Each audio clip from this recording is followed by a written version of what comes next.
Hey everybody, it's Andrew Plank here with Victoria Real Estate Show and Jen Lowe, resident mortgage broker and extraordinaire. Good morning. Good morning. Yeah, so today we don't have Jane, so the glue that holds this together is not here today. But we're gonna do this, and so we're just gonna quickly jump into some stats. And then we're going to talk a little bit with Jen about the things that we see often with real estate. Well, not often actually, and thankfully, but what kind of things are the real stumbling blocks for a lender when it comes to lending money, not about the person, but about the property, because these are good things to flag when we're looking at properties and good things to understand. So yeah, I'm looking forward to talking about that. Sounds good. Good, okay. Right, so in terms of stats, don't have a lot of stats for you today, but we do have what happened in the last week. 358 new properties went live, 180 properties went pending. So pretty much a half. Mm-hmm. Yeah, 360 round figure, 180. So half of everything that's listing is selling in the numbers. 125 properties decreased in price though. So price is still really, really a big factor in this, and people are definitely having to adjust. And we've been saying this for weeks. A couple of price increases back on markets. Those are just kind of non numbers really. 108 properties actually transacted and 34 properties expired unsold. So properties are still not selling, but it's a small number really for expired. And this is just within the last week. Correct. Yeah. And by all accounts, we're seeing a lot of new inventory coming online. We had a really busy April for new listings, and the word on the street is that there's a lot more coming up. And I guess there's some speculation that might have something to do with mortgage rates. People getting tired of paying lots of money and maybe feeling like they need to downsize or clear out. Increase their cash flow. Yeah. So yeah, there's that. Okay, so Jen, let's dive into what's going on with housing and what lenders tend to look for with houses. Well, first of all, I'll give a quick update kind of this past week from a mortgage rate standpoint as we get closer to the June Bank of Canada meeting, because that's kind of been the date that all along a lot of economists have said that rates are going to come down mid-year 2024. And it's almost like it's like kind of a bit of a roller coaster. It's like, oh, inflation went up. Okay, no, rates aren't going to go up. Oh, yeah, no, actually, the inflation increased quite a bit. So now rates, they're going to postpone the rate increases. The percentage chance of rates going down keeps changing. However, the most recent news is that with the retail sales has gone down quite a bit. So that is definitely increasing the chance of a rate decrease in June.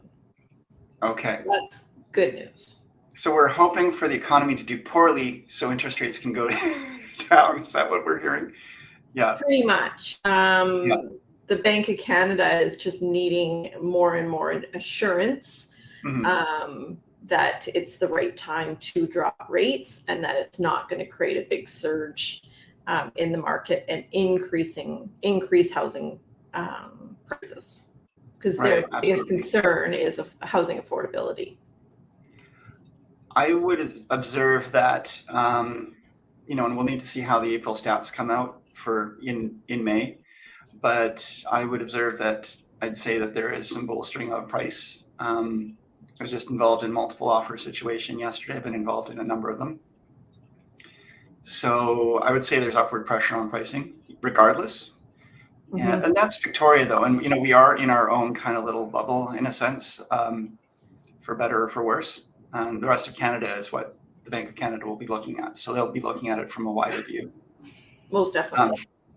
with what's going on in the States as well, because I understand that they are also, having more inflation than they'd anticipated, or, how does this impact us? Negatively, like it Yeah. reduced the chances of a rate decrease when we got the numbers in from the US Okay. last week. But then when we look at the Canadian market and what's happening specifically in Canada, with the retail sales numbers coming down quite a bit, as well as with how much our population has increased, Right.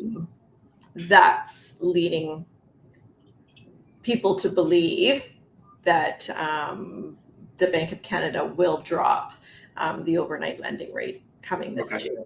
Yeah. But we'll have to wait and see because there's still April inflation numbers, et cetera. So, The like I death said, the death knell for I think the real change for the market in future, if we see a price increase, is where we're going to see. I think a lot of people have been holding their breath and just waiting to see what happens, and at least kind of treading water and waiting for, like, okay, interest rates are high.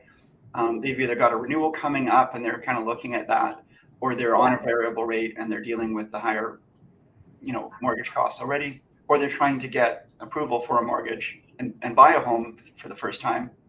In any of those scenarios, everyone's kind of waiting to see what happens and treading water while the Bank of Canada has been maintaining. But if they go up, I think a lot of people are going to just, who knows? But if it goes up, that's the wrong move from the perspective of making people able to move forward. But then down is the bad. They're kind of stuck between a rock and a hard place, because if they go down, prices go yeah, up. Yeah. yeah, yeah. And I think that's why they're really holding out. For my clients that are coming up for renewal, I seem right now we really, for those that are coming up for renewal June, July, for most of them, I've got a fixed rate with one lender and I've got a variable rate with another lender. Right. And we're just kind of waiting to see how things progress. So you're actually cherry picking. You're looking through all of the various options and going, okay, based on this lender is actually giving, they've got I guess they're bullish or bearish on, each lender will have a different outlook on what the future holds. So they're trying to bet on that. And okay.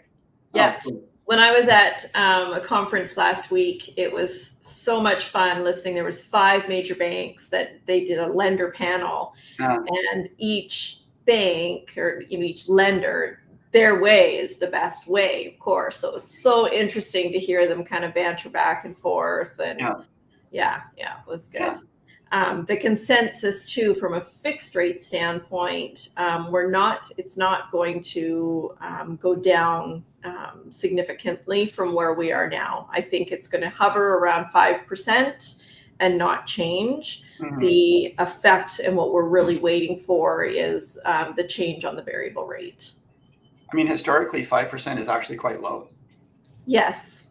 And historically, the variable rate is normally lower than the fixed. And right now it's not. It's about 1% higher than the fixed. Right. So we need to, get those back in line, I assume. I would assume so as well. Yeah. I'll piggyback on your assumption and trust your judgment. Sounds good. So tell me, okay, so I'm out showing properties with clients. I'm helping people sell their homes as well. And, I go through these homes and, the thing I am aware of is lenders will sometimes look at the contract, of course. And in the contract is usually incorporated the property's disclosure statement. In that disclosure statement, there might be some reference to water ingress, or reference to a grow operation of illegal substances, or it may be that the house has a 60 amp panel. I'm not sure what the lenders look at from that perspective. I know insurance companies are sometimes going to be concerned around various things that kind of parallel or balance this out, like heating sources and so forth. But what have you seen in your career, and what kind of roadblocks have you noticed that are kind of the common factors that, and I would say including strata as well, because that's a big one, I think, of where I hear lenders have blacklists on buildings and yeah. Yes, I mean, those kind of red flagged properties are usually properties that have a special assessment in the process, or don't have legal proceedings, something like that. And but even those properties, quite often the information that the lender can have could be out of date. Mhm. So that special assessment could now be completed. We see an increase in the strata fee because that cost has been it's Baked in. been completed. So it's important to then, okay, well, yeah, we're aware of the previous situation. However, here's the documents confirming that everything's been completed, and then the system's updated. So Yeah, something I to think be aware of that can be out of date. they can be out of date. It can be out of date on the other side of that too, where there's a developing situation, or there's been a recent Yeah. AGM where they've talked about, getting a study on a particular problem that's been identified. I Mhm. just dealt with this on a recent listing, and the minute sort of watering egress or ingress is mentioned, it gets quite scary for lenders. Even if it's actually related to a small, it's not, it's related to a small isolated part. It could be that the lender looks at it more widely and assumes the worst. But Yes. yeah, Yep. so go ahead. So I lost my train of thought on that. I was going to say something with, Okay. each lender is slightly different. What I do, there's a document called a Form B that I know we're always asking for that, and we're going through, because if there is any legal proceedings, it's got the contingency fund balance, and the contingency fund is that if there's any issues with the property, they've got money to pay for that. Mhm. Um, all the different boxes that are ticked off, that's what the lender's looking at most closely. And if there's anything that requires further attention, then we have to ask for additional documents. Okay. With that, not all lenders want the Form B up front. And quite often they can say, oh, you can just get the lawyer to get a copy, or it can be a condition for the lawyer to review and send in the Form B. I don't do that. Yeah. I always get the lender to review the Form B and sign off on it right away, to avoid, Yeah. if there's anything showing on there, that's going to come up right before closing. Before closing, and that blows all kinds of stuff up. Yeah. Yeah. No, information is best presented in advance of removing your conditions and committing 100% to buying a place and putting down deposit. You don't want the lender coming back later and saying, yeah, no. Yeah. No, actually, we've now, spotted something on the Form B and we don't like it. Right. Now, that happens too with long closings. There could be there is always the risk something develops over time, and the lawyer might get a new Form B that has updated information from when we realtors pulled the Form B when the property was listed. Great. And that's always a risk, but that's that's also comes to asking your clients about, well, the seller, the listing agent, and the property management, what's coming up and what's going on down this. There's clues sometimes when you do peruse the strata documents about what might be coming down the pipes. But so what about more of the single family homes? Are you seeing, what kind of flags or concerns do you see lenders look at with those? With the condition of the property. So that can be like, if the property is in fair or poor condition, that can be an issue. So as is kind of sales? Yeah, like if you look at the pictures on the MLS listing and it's not looking, it's poorly maintained, the lender may ask for an appraisal. The appraiser would then, decide on the overall condition of the property, and that can be an issue. Lenders really look at the property disclosure statement. Anything noted on there, if there's been any renovations without a permit, we always have to get more information on those items. Knob and tube wiring is always a concern. There's always ways around these things though too. For example, if clients are looking to purchase a fixer-upper type property and it is noted in fair condition, or we can look at a product called a purchase plus improvement mortgage, where we're taking care of those issues, and the lender has a bit of control over that. Right. So the buyer would actually get lent more money. Do you want to talk about purchase plus improvements, like in a little more detail here, for anyone who's looking at buying a fixer-upper or something that might be on the edge of livability? Yes. So basically, when we look at the purchase plus improvement mortgage, you're borrowing money to complete the improvement. The lender, you have to provide quotes for the improvement that you're doing, and you have to stick by those improvements that have been approved by the lender. There's usually a maximum of $40,000 or 10% of the purchase price for the improvements, but there's a bit of leniency with that.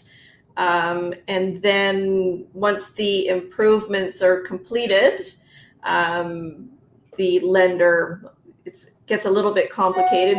There's a holdback for the money for the improvements at the lawyer. And then once the improvements are completed, we get an appraisal to confirm that those improvements have been completed. And then that money is released back. Okay. Yeah. So again, I'm just thinking of a property I recently had a client make an offer on, and it needs new roof and new windows, and there's actually some problem with some of the plumbing, and that quickly adds up to over $40,000. But at the same time, you can concentrate or use that stuff to jump you ahead. I know how hard it is for some people to save up just a down payment, and then after you've bought a home that's a fixer-upper, to save up piecemeal for every little bit of improvement you want to do. It's really nice to jump ahead of that and get the major pieces out of the way.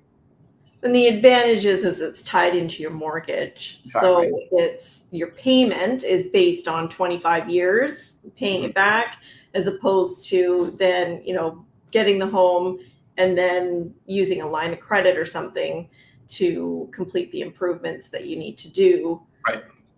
Which then higher interest rate, and then never paying it off, or trying to pay it off sooner, or absolutely. Yeah. Okay. Yeah.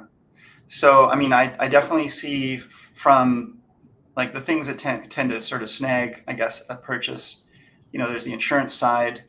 Again, is there a proper heat source? Is there water? Is there an occupancy permit? And that's obviously something that a lender would look at as well. That's something that has come up in the past. That's an interesting one. You get back in the day, people build their own home and they get a building permit, but they may not get that final occupancy. So that I have seen that before, which was a bit of a challenge. Self builds as well, making sure that there's that new home warranty. Right. That's important. That's also looked at. What else would I? The big one I see is, more information on renovations that were done without a permit. Okay. Provide, and then of course, grow ups are an issue. Yeah, grow ups are always an issue, and it's funny because now you are allowed to, I guess, consume and even grow, but there was at one point in the industry, it was one plant was considered a grow up, and was technically supposed to be disclosed, and we know that the concern is generally for a larger operation where there's enough humidity in the home and somebody's been moving wiring and essentially turned the home into a home-based business and destroyed it. But that stigma can flow with the house over and over again once it's there, and lenders probably do track that as well. So again, going back to the flagging of homes. So that's of concern. Past fires or anything like that, or? I haven't dealt with that personally, but that can come up on the property disclosure statement for sure. That then the lender would dig in and want more information. And that ties in the house insurance as well. Yeah. I guess, when you just put on the hat of the lender, they're looking at anything that could cause that home to not be saleable in the future or worth less or more difficult to sell, because they're always going to be thinking, if I lend money on this, is number one, is it worth what I'm lending? That's why they bring an appraiser in. Does the buyer have enough money to put down so that there's some buffer there if they do walk away? And then, if there's a problem with this home in future, am I going to get my money back out of it? They don't want to go through that process, but that's something they got to consider. So anything that could cause that is going to cause the adjuster to, not adjuster, sorry, what's the word? Appraiser. Yeah. Appraiser. I'm thinking, no, the person at the bank that's looking at the file. The underwriter. Underwriter. Thank you. Yes. Yeah. Yes. The more unique a property is, the less lenders we have that are interested in lending on it. Okay. Good point. Yeah. Right? For example, hobby farms. Hobby farms are one that comes up. If you've got, 20 chickens, even though you're allowed to have chickens now, that can be a concern. They got to hate on for chickens. Yeah. Against chickens. I love fresh eggs. I want to have chickens. Yeah. But I guess once it's 20, the question is, does this become, is this a commercial listing or not? Yeah. And then at what point does GST apply? And I don't know. If we look at acreages, if there's barns on the property, first question is there animals? Is there, sheep, horses, really? etc.? Yeah. And that's something that can limit the amount of lenders. Interesting. Okay. That's not something I was aware of. So the minute you start buying a larger acreage, you got to be careful how many animals, you could buy an acreage with nothing on it other than the natural flora and fauna. Yes. And then after you've got your financing, you could put 30 chickens on there. Yep. And the lender is already done. So it's kind of funny that would be a consideration. Yeah. Okay. All right. Well, good to know. Good to know, folks. Make a note of that. And actually, I know I'm not sure the why on that, because I'm always, that's the first thing I do is I'm looking, if someone's buying an acreage, okay, is there any animals? Not everybody likes eggs. First question that lenders always ask, or when I'm if I have a listing, if you send me a listing for a property, if someone's having a challenge getting financing, I'll source that out to different lenders and would you lend on this? And they say, is there any animals? But I assume it just goes back to the marketability. How do you, if there's animals on the property, are they being used for farming? Is there business? And how are those animals being relocated to? Yeah. Okay. Huh. Well, I know. Yeah. And so again, a lot of this can be overcome when you have, strong, large down payment or, really good, vetted, information that you self-employed versus, a good government job. They look at all of these factors, but from the house perspective, it is something that I think a lot of people. I work with people and they say, I'm approved. I'm confident that my bank has told me I'm going to be able to, easily buy within this price point. Let's say they approve me up to $1 million. I just want to buy something up to 800,000. So I know I'm going to have no trouble with financing. And, I just always have to remind them well, it's not just about you. Yes.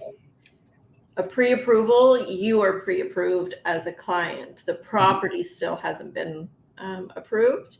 Yeah. So that is so important to make sure that the property is approved as well.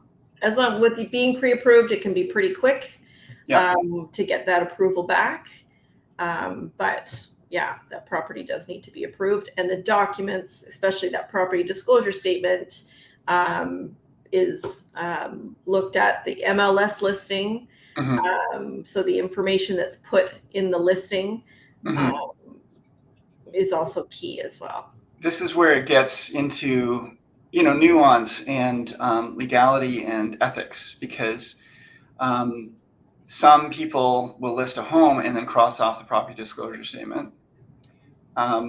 There's a positive legal obligation to disclose anything that is what's called a material latent defect, but anything that could be found in a building inspection, just a normal paid for building inspection, really doesn't have a legal obligation to be disclosed.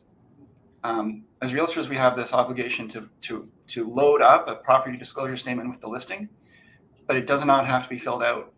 So the seller may not even have had to sign it, but we have to sort of show it. And so that kind of creates this scenario where, I have this saying, and we have this saying, if in doubt, disclose. And I'm an advocate for disclosure, and in some cases over disclosure, because I feel like it gives buyers more confidence moving forward, as opposed to feeling like something's hidden. But you've also got to be really careful in your language and wording on these documents, so that you are both truthful but not over disclosing in a way that causes your sale to fall apart. Yes. You don't want to open too big of a can of worms. Exactly. Yeah. Or a can of chickens. Or you open the can of worms, the chickens all swarm in, and you're now you got a farm and everything's gone. No, over 20 worms. It's a problem. Yeah. So okay. So I think we've kind of whipped this horse. If Jane's watching, she's just shaking her head right now. You're gonna have to delete this one too. No, this has been fun. Perfect. So anyone, let's see here. First of all, let's go over to this. If you guys did have fun today, please do give us a like and consider subscribing. We would love to hear your comments, and we would love for you to share it out. And we will be getting, we're going to have to get some photography here and get Jen in on this, because she is a regular part of the show now. Yes, thank you for coming once again, Jen. And let's see here now. I'm operating this thing, so I've got to try to figure out how to do Jen, you've been so great. And people want to reach out with questions. How do they get in touch with you? Yeah, I'm at 250-217-4925, and my email is j.low@dominionlending.ca, and website jenlow.ca. Okay, great, Jen. Thank you. And yeah, again, folks, reach out to Jen if you have any questions. If you want to reach me, I'm Andrew Plank, and I'm at 250-360-6106. Email is info@andrewplank.com. Website is andrewplank.com. And I'm on Instagram under Plank Andrew, because I think Andrew Plank was taken, or I don't know. And let's give a shout out to Jane, who is absent today, but is here in our hearts. Jane Johnston, she's at 250-744-0775. You can email her at briarhillgroup@gmail.com. And her website is briarhillgroup.com. And we have our shows hosted both on our own websites, my andrewplank.com website, as well as Jane's VictoriaRealEstateShow.com. She is Realty Teacher _Remax _Victoria on Instagram. I'm all exhausted. I'm going to finish soon. She is part of the Briar Hill Group team. Okay, good. Great. I think that's it. And Jen, anything to finish up with? No, we'll see what next week brings in the interest rate world. Yeah, okay. Looking forward to hearing all about it. Okay, everybody, thanks for tuning in, and we'll see you next week. Bye, everybody. Bye.